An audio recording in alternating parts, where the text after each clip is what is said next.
Hello दोस्तों, स्वागत है हमारे यूट्यूब चैनल में। आज मैं क्लास 7 का चैप्टर नंबर 2 लेके आया हूँ। इससे पहले मैंने पिछली कक्षा 6 में सारी चैप्टर पढ़ा दिए और इस चैप्टर में भी एक चैप्टर में पढ़ा दिया। अगर अभी आप लोग अभी वीडियो नहीं देखें तो डिस्क्रिप्शन में मैं लिंक डाल देता हूँ, जाके आप देख लें। ठीक है दोस्तों, और एक बात और ध्यान दीजिए, आप लोग वीडियो देख लेते हैं, ना लाइक करते हैं ना सब्सक्राइब करते हैं।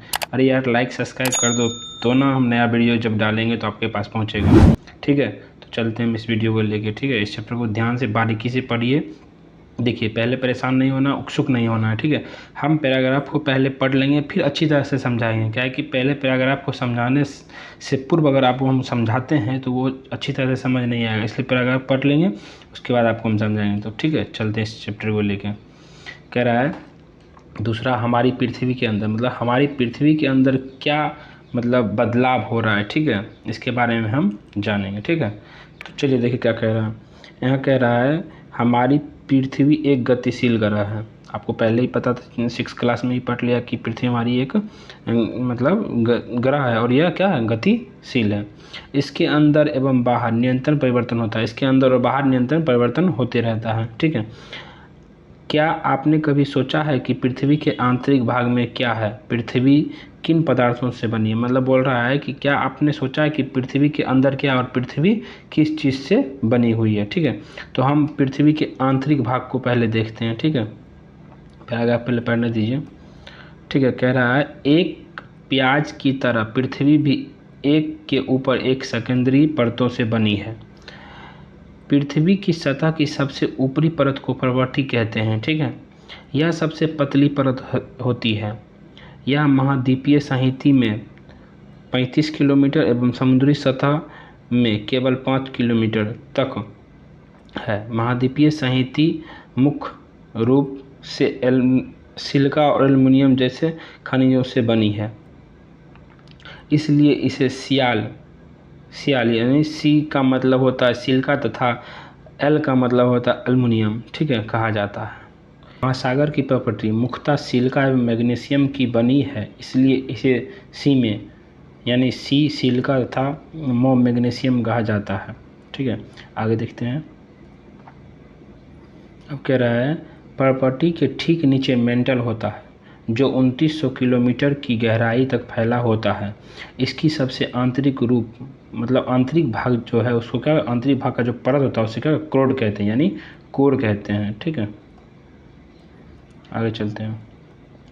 उसके बाद कह रहा है जिसकी त्रिज्या लगभग 3500 किलोमीटर है। यह मुख्यतः निकेल एवं लोहे की बनी होती है तथा इसे नीफे यानी निकेल तथा फेरस कहते हैं। केंद्रीय कोर का तापमान एवं दाब काफ़ी उच्च होता है। अब हमको बारीकी से समझना ऊपर से। ठीक है, पहले देखिए पृथ्वी को 3 परत में बांटते हैं। ठीक है, इसको बोलते हैं क्रस्ट। ठीक है, और इसी को प्रॉपर्टी बोलते हैं, आप देख लीजिए। ठीक है, और ये जो तत्व से बना होता है इसका क्या होता है, सिलिका होता है। ठीक है, सियाल, इसी को सियाल बोलते हैं। ठीक है, सियाल जो यहाँ पे आपने देखा था सियाल। ठीक है, सिलिका और एल्युमिनियम से बना होता है। ठीक है, अब देखिए इसकी दूसरी प्रॉपर्टी हम देखते हैं। ठीक है, इसको बोलते हैं मेंटल। ठीक है, ये किससे बना होता है, तो इस अर्ध ठोस होता है ये। ठीक है, अर्ध ठोस होता है और इसको क्या बोलते हैं, सीमा बोलते हैं। ठीक है, सीमा यानी सिलिका और मैग्नीशियम। ठीक है, सिलिका और मैग्नीशियम से ये बना होता है। और देखिए निचली परत होती है क्रोड। क्रोड यानी कोर बोलते हैं इसको। ठीक है, जो आप यहाँ देख रहे हैं हिंदी में क्रोड लिखा हुआ कोर, ये क्या होता है, द्रव होता है। ठीक है, यानी तरल द्रव होता है। ठीक है, और ये किस चीज़ से बनी होती है, इसको नीफे बोलते हैं। ठीक है, नीफे यानी निकेल और फेरस यानी आयरन से बना होता है। ठीक है, अब देखिए इसकी कितनी मतलब किसका त्रिज्या कितनी है और कितना ये है देखते हैं। ठीक है दोस्तों, और एक बात का आप ध्यान दीजिए, भूपर पट्टी का ऊपरी परत है 2 भागों में बांटा गया। ठीक है, ये जो ऊपरी परत है यानी ये पट्टी का मतलब 2 परत है। ठीक है, इसको भी 2 भागों में बांटा गया। ठीक है, एक हो जाता है कौन सा, महाद्वीपीय और एक होता है महासागरीय। महासागर, समझिए महासागर। अब देखिए दोस्तों, माना कि आपका ये घर है, ठीक है, और घर के बगल में नदी है, ठीक है, तो आपकी घर जहाँ बना हुआ इसकी मोटाई क्या होगी, ज़्यादा होगी, और इसका क्या होगा, नदी जहाँ है तो इसका भी सतह होगा कहीं ना कहीं नीचे, तो इसका क्या होगी, इसकी परत क्या होगी, मतलब स्थल क्या होगी, भाग पतली होगी। ये इसलिए समुद्र का 5 किलोमीटर बताया गया और यहाँ स्थल का कितना 35 किलोमीटर बताया गया। तो यहाँ देख लिए 35 किलोमीटर और 5 किलोमीटर, ये आप समझ गए, ठीक है। आगे हम चलते हैं। देखिए अब इसकी बात रही त्रिज्या का, तो फिर 3 भागों में इसको हम बांटते हैं, ठीक है, 3 भाग में। अब इसका जो मोटाई होता है 5 से 35 किलोमीटर तक होता है, ठीक है, और ये होता है 2900 किलोमीटर तक,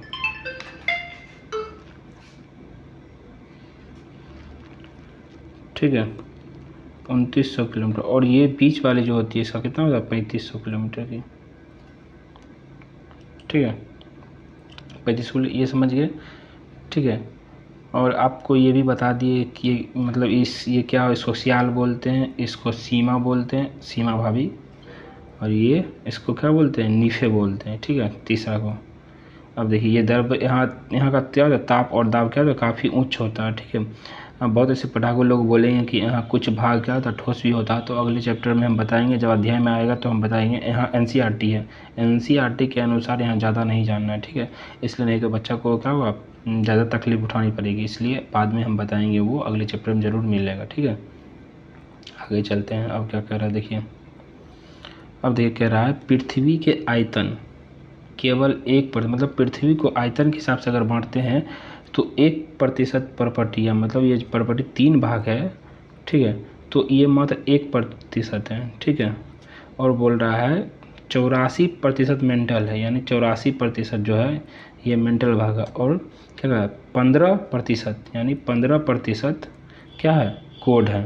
पृथ्वी की त्रिज्या लगभग 63 से 71 किलोमीटर, आपको हम बता ही दिए थे, ठीक है, जो हम 64 किलोमीटर बताए थे, ठीक है, ये आप समझिए, ठीक है। आगे देखिए क्या कहता है, यहाँ पहले पढ़ लेते हैं शब्द की उत्पत्ति। बोल रहा अग्नियस लैटिन शब्द का अग्निस, जिसका अर्थ होता है अग्नि। सेडिमेंटी लैटिन शब्द सेडिमेंटम, जिसका अर्थ होता है स्थिर। मेटामॉर्फिक ग्रीक शब्द का मेटामॉर्फस, जिसका अर्थ होता है रूप परिवर्तन। अब देखिए सेल और खनिज के बारे में जानते हैं। सबसे खनिज तो आप लोग जानते हैं क्या होता है, और सेल के बारे में, चट्टान को ही सेल बोलते हैं, ठीक है। आगे हम पढ़ते हैं। बोल रहा है पृथ्वी की प्रॉपर्टी अनेक प्रकार के सेलों से बनी होती है, मतलब पृथ्वी की जो प्रॉपर्टी तो ऊपरी परत आपने जो देखा था वो क्या था, अनेक प्रकार की सेलों से बनी होती है। पृथ्वी के प्रॉपर्टी बनाने वाले खनिज पदार्थ के किसी भी प्राकृतिक पिंड को सेल कहते हैं, मतलब किसी भी प्राकृतिक पिंड जिसके द्वारा वो बनता है उसको क्या कहते हैं, सेल कहते हैं। सेल विभिन्न रंग, आकार एवं गठन की हो सकती है, सही बात है। मुख्य रूप से सेल 3 प्रकार के होते हैं। अब देखिए कौन कौन से होते हैं। बोलता है अग्निय सेल यानी इग्नस, ठीक है, इग्नस सेल। दूसरा होता है अवसादी, जिसको सेडिमेंट्री बोलते हैं इंग्लिश में, ठीक है, सेल। और तीसरा होता है रूपांतरित सेल, जिसको मेटामॉर्फिक सेल बोलते हैं, ठीक है। अब देखिए तीनों के बारे में हम जान लेते हैं क्या होता है। अब देखिए कहता है द्रवित मैग्मा ठंडा होकर, यानी पृथ्वी के अंदर, जो हम 6 क्लास में पढ़े थे, पृथ्वी के अंदर यहाँ द्रवित मैग्मा होता है, ये ठंडा हो जाता है। इस प्रकार बने सेल को अग्निय सेल कहते हैं। मतलब जब द्रवित मैग्मा ये क्या होता है, ऊपर आता है, ठीक है, मतलब लावा के रूप में, ठीक है, मतलब क्या होता है, संवहन प्रक्रिया के कारण क्या होता है, ये पृथ्वी के अंदर से ऊपर आती है, ठीक है, और ये क्या होता है, यहाँ ठंडा हो जाती है, ठीक है। ठंडा होने के कारण क्या होता है, ये अग्निय सेल का निर्माण करता है, जिसे प्राथमिक सेल भी कहते हैं, ठीक है। इसको हम जो पहली जो बना इसको क्या कहते हैं, प्राथमिक सेल कहते हैं। अग्निय सेल 2 प्रकार की होती है, अंतर्भेदी सेल एवं बहिर्भेदी सेल। अब अग्निय सेल जो है, अग्निय सेल ये कहते हैं 2 प्रकार के होते हैं, ठीक है, जो बाहर निकला था ये अग्निय सेल 2 प्रकार के होते हैं। एक बोलता है अंतर्भेदी और एक होता है बहिर्भेदी। अब दोनों के बारे में हम जान लेते हैं। क्या आप ज्वालामुखी से निकलने वाले लावा की कल्पना कर सकते हैं? कल्पना क्या, मैंने देख भी लिया था पीछे वाली अध्याय में, ठीक है, मतलब बुक में देखा था। वास्तव में आग की तरह लाल द्रवित मैग्मा ही लावा है। मतलब मैग्मा जब पृथ्वी के अंदर है तो क्या है, मैग्मा, और बाहर जब आ जाता है द्रव के रूप में लावा, मतलब लाल हो जाते हैं, उसको क्या कहते हैं, लावा कहते हैं। जो पृथ्वी के आंतरिक भाग से निकलकर सतह पर आ जाता है, द्रवित लावा पृथ्वी की सतह पर आता है, या तेज़ी से ठंडा होकर ठोस बन जाता है। मतलब ये पृथ्वी के अंदर से सतह पे आता है और ये कहता है तेज़ी से ठोस बन जाता है। प्रॉपर्टी का इस प्रकार से बने सेल को बहिर्भेदी अग्नीय सेल कहते हैं। मतलब पृथ्वी के अंदर है और ये कहता है तेज़ी से ऊपर आया और यहाँ आके ठंडा हो गया, इसको कहते हैं बहिर यानी बाहर आ गया, पृथ्वी के बाहर, इसको कहते हैं बहिर्भेदी सेल कहते हैं, यानी बहिर्भेदी मतलब चट्टान कहते हैं। ठीक है, इसकी संरचना बहुत महीन दानों वाली होती है। मतलब इसका संरचना जो है बहुत छोटी दानों वाली होती है। ठीक है, होती है। उदाहरण के लिए बेसाल्ट, मतलब दक्कन का जो पठार में बेसाल्ट है, ठीक है, वो क्या होता है बेसाल्ट सेलों से ही बने होते हैं। मतलब बेसाल्ट जो है ये क्या होते हैं बहिर्वेदी सेलों से ही ये क्या होते हैं बने होते हैं। द्रवित मैग्मा, कभी कभी भूपर पट्टी के अंदर गहराई में ही ठंडा हो जाता है। मतलब कभी क्या क्या होता है द्रवित मैग्मा भूपर पट्टी के अंदर क्या होता है ये ठंडा हो जाता है। ठीक है, इस प्रकार के बने सेल को क्या कहते हैं अंतर्भेदी अग्नीय सेल कहते हैं। ठीक है, इस जो यहाँ पे था और क्या होता है ये अंदर में क्या हुआ ठंडा हो गया पृथ्वी के अंदर, इसे क्या कहते हैं ये अंतर्भेदी सेल कहते हैं। ठीक है, धीरे धीरे ठंडा होने के कारण बड़े दानों के रूप ले लेते हैं। मतलब यहाँ क्या होता है धीरे धीरे ठंडा होता है, ये क्या होता है बड़े दानों के रूप ले लेते हैं, जिसे क्या होता है यही सेल का एक उदाहरण है। ये क्या ऐसे ही सेल के उदाहरण है। लेई मसालों तथा दानों का चूर्ण बनाने के लिए, मतलब लेई मसालों को पीसने के लिए जो चूर्ण बनाने के लिए जो पत्थर का इस्तेमाल किया जाता है क्या होता है जिन अपघर्षण पत्थरों का उपयोग होता है उसे अपघर्षण का मतलब क्या होता है घर्षण कम होता है। ठीक है, ग्रेनाइट से बने होते हैं, ग्रेनाइट होगा। ठीक है, ग्रेनाइट से बने होते हैं। ठीक है, अब देखिए दूसरा क्या कहता है। अब हमको अवसादी सेल के बारे में, अवसादी सेल के जानने से पहले हम यहाँ एक बार पढ़ लेते हैं शब्दावली। बोला जीवाश्म कहते हैं सेलों की परतों में दबे मृत पौधे एवं जंतुओं के अवशेषों को जीवाश्म कहते हैं। मतलब क्या होता है लाखों करोड़ों वर्ष पहले क्या होता है पत्थर या किसी भूकंप या कुछ किसी कारण बस क्या होता है मतलब जीव जंतु क्या होता है दब जाते हैं और क्या होता है लाखों करोड़ों वर्ष के बाद इससे क्या होता है ये मतलब मुझे मिलते हैं, क्या होते हैं ये जीवाश्म होते हैं। ठीक है, किसी तरह मुझे मिलते हैं मतलब प्रक्रिया के रूप में। और देखिए कहता है सेल लुढ़क कर चटक कर, मतलब लुढ़क कर और चटक कर तथा एक दूसरे से टकराकर छोटे छोटे टुकड़ों में टूट जाते हैं। इन छोटे कणों को अवसादी सेल कहते हैं। मतलब क्या होता है चट्टान जब ये बनता है तो क्या होता है चटक कर या लुढ़क कर क्या होता है ये छोटे छोटे कणों में क्या होता है अवसादी मतलब जब ऊपर जा है तो क्या होता है छोटे छोटे कणों में क्या होता है ये विभाजित हो जाते हैं। ठीक है, ये अवसाद हवा जल आदि के द्वारा एक स्थान से दूसरे स्थान पहुंचकर जम जाता है। अब क्या होता है हवा या जल के कारण क्या होता है अपरदन के कारण क्या होता है ये नीचे आके क्या होता है ये जम जाते हैं। ये अदृश्य अवसाद दबकर एवं कठोर होकर सेल की परत बनाते हैं। मतलब क्या होता है अदृश्य हो जाते हैं और क्या होता है दब जाते हैं, किसी कारण पत्थर उतर से दब जाते हैं। इस प्रकार की सेलों को अवसादी सेल कहते हैं। मतलब जो दबे हुए सेल को क्या कहते हैं अवसादी सेल कहते हैं। उदाहरण के लिए बलुआ पत्थर रेत के दानों से बनता है। मतलब बलुआ पत्थर जो होता है रेत के दानों से बनता है। इन सेलों में पौधे जानवरों एवं अन्य सूक्ष्म मतलब अन्य सूक्ष्म जीवाणु जो कभी इन सेलों पर रहे हैं ये जीवाश्म भी हो सकते। मतलब कह रहा है अग्नीय एवं अवसादी सेल उच्च ताप एवं दाब के कारण क्रांतिक सेलों में परिवर्तित हो जाते हैं। मतलब क्या होता है अग्नीय और अवसादी सेल का उच्च दाब एवं ताप के कारण क्या होता है ये केंद्रित सेल के रूप में परिवर्तित हो जाते हैं। उदाहरण के लिए चिकनी मिट्टी सलेट एवं चूना पत्थर संगमरमर में परिवर्तित हो जाती है। ठीक है, आगे चलते हैं। बोल रहा है सेल हमारे लिए बहुत उपयोगी हैं। कठोर सेलों का उपयोग सड़क एवं घर इमारत बनाने के लिए किया जाता है। आप पत्थरों का उपयोग कई खेलों में करते हैं। उदाहरण के लिए 7 पत्थर पिट्टू यानी जब हम गोटी खेलते हैं कीबीडी, ठीक है, स्टापू या किट 5 पत्थर मतलब गिट्टी से जो खेलते हैं लड़की लोग ज़्यादा खेलती है। ठीक है, ये पत्थर आदि आपने दादा दादी माता पिता पड़ोसियों आदि से पूछकर ये अन्य खेलों की जानकारी प्राप्त कर सकते हैं। बोल रहा है कि अन्य खेलों के मतलब अपने आस पड़ोस के आदमी और बड़े बुजुर्ग से पूछकर एकत्रित कर सकते हैं कि किस सेल से खेला जाता है। अब देखिए यहाँ क्या रहा है, ये देखिए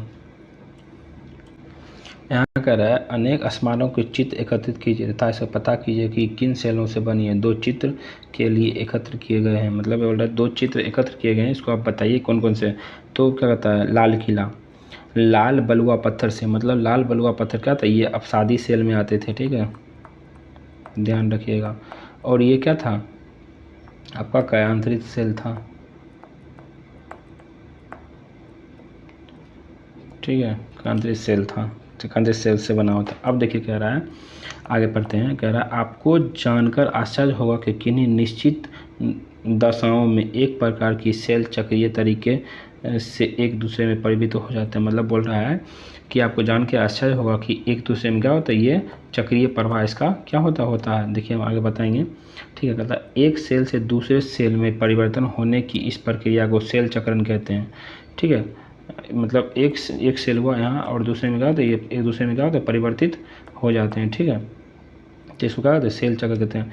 क्या आप जानते हैं कि द्रवित मैग्मा ठंडा होकर ठोस अग्नीय सेल बन जाता है। मतलब कहता है, हम ये बिल्कुल पहले ही पढ़ चुके हैं। ये अग्नीय सेल छोटे छोटे टुकड़ों में टूटकर एक स्थान से दूसरे स्थान पर स्थानांतरित होकर अवसादी सेल का निर्माण करते हैं। ठीक है, ये भी आप पढ़ लिए पीछे। ताप एवं दाब के कारण अग्नीय एवं अवसादी सेल कांतित सेल में बदल जाते हैं। ये भी पढ़ लिया। ठीक है, बदल जाते हैं। कहता अत्यधिक ताप एवं दाब के कारण कांतित सेल पुनः पिघलकर द्रवित मैग्मा बन जाते हैं। ये मतलब क्या होता है, ये कांतित सेल होता है कि अत्यधिक ताप एवं दाब के कारण क्या होता है, ये पिघल कर क्या होते हैं, द्रवित मैग्मा बन जाते हैं। यह द्रवित मैग्मा पुनः ठंडा होकर ठोस अग्नीय सेल बनता है। मतलब ये द्रवित मैग्मा जो है पुनः ठंडा होकर क्या होता है, ठोस अग्नीय सेल में क्या होता है, ये परिवर्तित हो जाता है। ठीक है, हो जाता है। आगे चलते हैं। अब बोल रहा है सेल विभिन्न खनिजों से बनी होती है। मतलब सेल जो होती है क्या कहते हैं, विभिन्न खनिजों से बनी होती है। खनिज प्राकृतिक रूप में पाए जाने वाले पदार्थ हैं। मतलब वैसे पदार्थ हैं जिसका निश्चित भौतिक गुणधर्म एवं निश्चित रासायनिक मिश्रण होते हैं। खनिज मानव जाति के लिए बहुत महत्वपूर्ण है। खनिज जो मानव जाति के लिए बहुत महत्वपूर्ण है। कुछ का उपयोग ईंधन की तरह होता है, तो जैसे कोयला, प्राकृतिक गैस, पेट्रोलियम। इनका उपयोग उद्योगों, औषधि एवं उर्वरक में किया जाता है, जैसे लोहा, एल्युमिनियम, सोना। मतलब मानव जाति के लिए महत्वपूर्ण है ये खनिज। ठीक है, अब देखिए हम क्वेश्चन आंसर को देखते हैं। ठीक है, क्वेश्चन आंसर आप अच्छे से बना लीजिएगा। ठीक है, बहुत आसान क्वेश्चन दिया गया। देखिए आप क्या करता है, क्वेश्चन में कह रहा है पृथ्वी की 3 परत, तो आप बता दीजिएगा। ठीक है, मतलब क्रस्ट, मेंटल और कोर। ठीक है, अब सेल क्या होता है, तो चट्टान सेल आप बता दीजिएगा। 3 प्रकार के सेलों का नाम बताइए, आप ये भी बता सकते हैं। ठीक है, अंतर्वेदी और बहिर्वेदी का निर्माण कैसे होता है, तो आप बता दीजिएगा। ठीक है, जब मैग्मा क्या था, ठंडा होकर बाहर आता है तो बहिर्वेदी, और अंदर में ही ठंडा हो जाता है तो क्या कहते हैं, अंतर्वेदी। सेल चक्रण क्या होता है, तो आपने अभी बताया था कि मैग्मा से अग्नीय सेल, कांतित सेल उच्च दाब के कारण मैग्मा में परिवर्तित हो जाता है, द्रवित मैग्मा में। आप बताया सेलों के क्या उपयोग हैं, सेलों के उपयोग बता दीजिएगा। क्या होता है सेल, अभी यहाँ पढ़े थे ना सेल का उपयोग। ठीक है, इमारत बनाने में कुछ जो भी है। ठीक है, अब देखिए क्या कह रहे हैं, केंद्रीय सेल क्या होता है। अब देखिए सेल और अवसादी सेल को उच्च ताप एवं दाब के कारण जब वो मतलब नया सेल बनाते हैं तो उसको क्या कहते हैं, केंद्रीय सेल कहते हैं। ठीक है, अगला क्वेश्चन देखते हैं। क्वेश्चन नंबर 2 कह रहा है सही उत्तर चिन्हित कीजिए। अब बता द्रवित मैग्मा से बने सेल। अब बता द्रवित मैग्मा से बने सेल क्या होते हैं, ये अग्नीय सेल द्रवित मैग्मा से बनते हैं। ठीक है, अब बोला पृथ्वी की सबसे भीतरी परत, तो भीतरी परत को क्या कहते हैं, क्रोड कहते हैं। ठीक है, अब बोल रहा है सोना, पेट्रोलियम एवं कोयला किसके उदाहरण है, तो खनिज के उदाहरण है। सेल जिसमें जीवाश्म होते हैं, बोल रहा है सेल जिसमें जीवाश्म होते हैं तो क्या होते हैं इसमें, बताइए आप।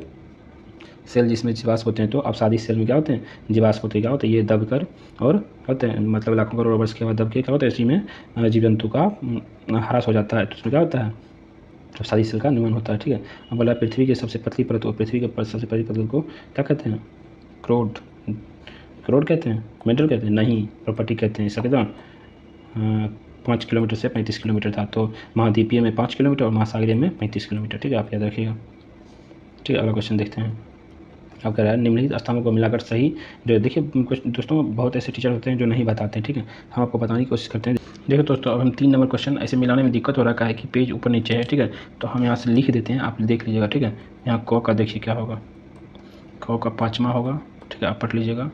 अब देखिए ख का क्या होगा, तो ख का 4था होगा। ठीक है, आप मिला लीजिएगा। ठीक है, ऊपर देखते हैं। अब देखिए, ठीक है, अब हम ग का बताते हैं, ग का 2रा होगा। ठीक है, अब घ का बताते हैं, तो घ का 6ठा होगा। ठीक है, और च का हम बताते हैं। ठीक है, च का 3रा होगा। ठीक है, अब दोस्तों हमारा वीडियो अगर अच्छा लगे तो आप हमारे चैनल को लाइक, सब्सक्राइब एवं शेयर कर दें, ताकि जो भी मैं वीडियो नया डालूँ आप लोग तक नोटिफिकेशन जल्द से जल्द पहुँच जाए। तो मिलते हैं अगले वीडियो में, तब तक के लिए जय हिंद।